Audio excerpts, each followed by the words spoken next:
Quand on est entrepreneur, on estime qu'on a une vie pro et une vie perso.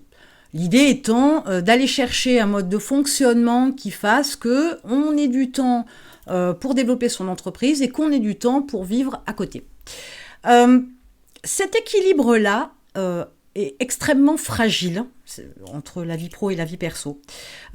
Cet équilibre-là ne tient pas à grand-chose, mais surtout, il est peut-être trop difficile en fait d'établir une séparation claire entre la vie perso et la vie pro.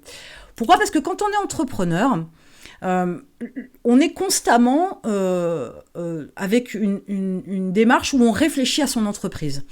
On n'arrive pas à couper complètement, c'est extrêmement difficile, de couper complètement son cerveau dès l'instant où on sort de son entreprise, de son activité d'entrepreneur, de couper de tout ça et de se focaliser sur la vie perso, la vie en famille, profiter pleinement des moments, être à fond dans son sport par exemple, peu importe.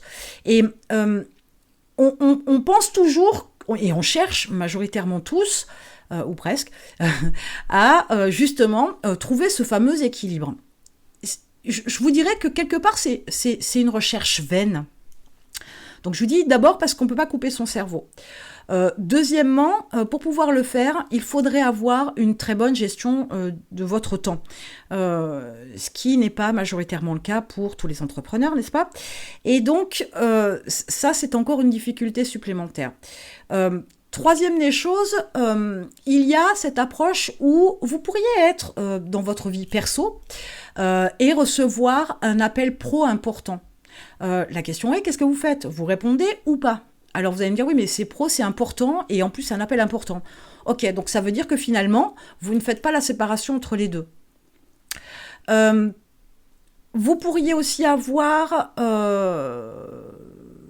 donc dans une autre approche aussi dans le mode de fonctionnement, de vous dire que dès l'instant où vous sortez du travail, ça ne peut pas empiéter sur votre vie perso parce que votre vie perso est prioritaire. Le problème, c'est que votre entreprise, elle a des hauts, elle a des bas, il y a des moments où vous allez travailler beaucoup plus, des moments où vous allez pouvoir lever le pied, etc. Comment vous faites pour équilibrer ça ? Si vous estimez que votre vie perso, elle est plus importante que votre vie pro, quand vous devez travailler un peu plus que d'habitude, ou est-ce que finalement vous respectez votre valeur ou votre démarche ou votre engagement sur lequel vous dites, ok, la famille est plus importante, ma vie perso est plus importante.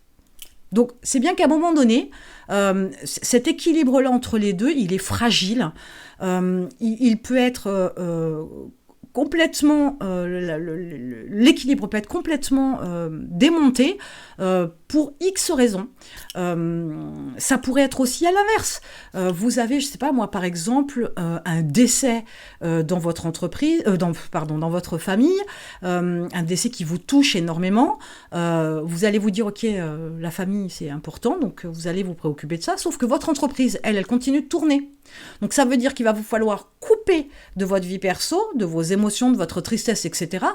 Parce que de l'autre côté, il faut y aller. Il faut continuer à y aller. Il faut continuer à bosser pour votre entreprise. Vous ne pouvez pas vous permettre de vous mettre 15 jours en off, sauf si vous avez une équipe et que vous avez bien délégué, mais même 15 jours en off, c'est much. Surtout si vous avez complètement coupé le fil.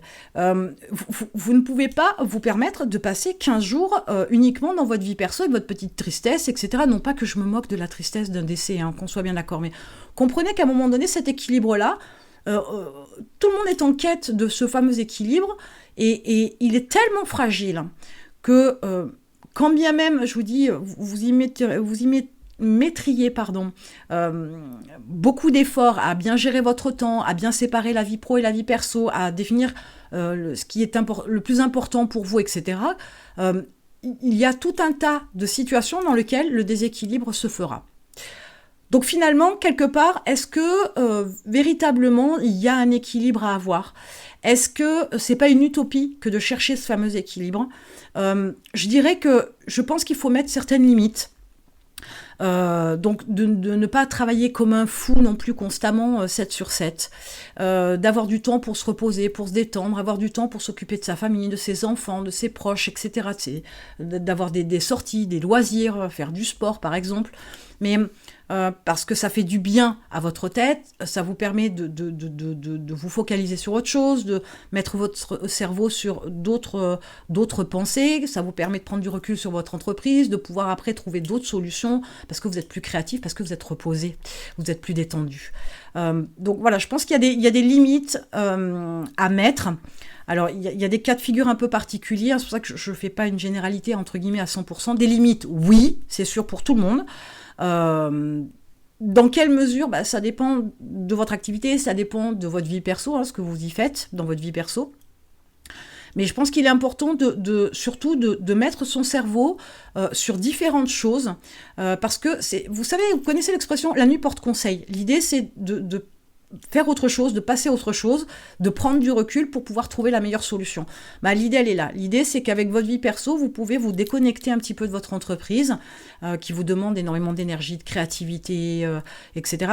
De vous en déconnecter pour pouvoir vous ressourcer et revenir plus efficace et plus productif.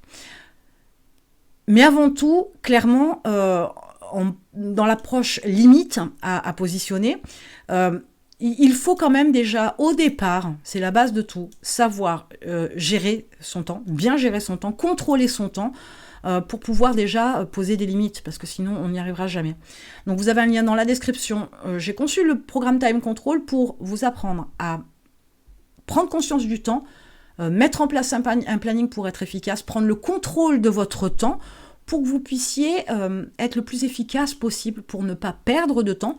Et c'est ce qui vous amènera donc à poser des limites pour pouvoir aussi avoir du temps pour votre vie perso. Donc cliquez sur le lien et on se retrouve de l'autre côté.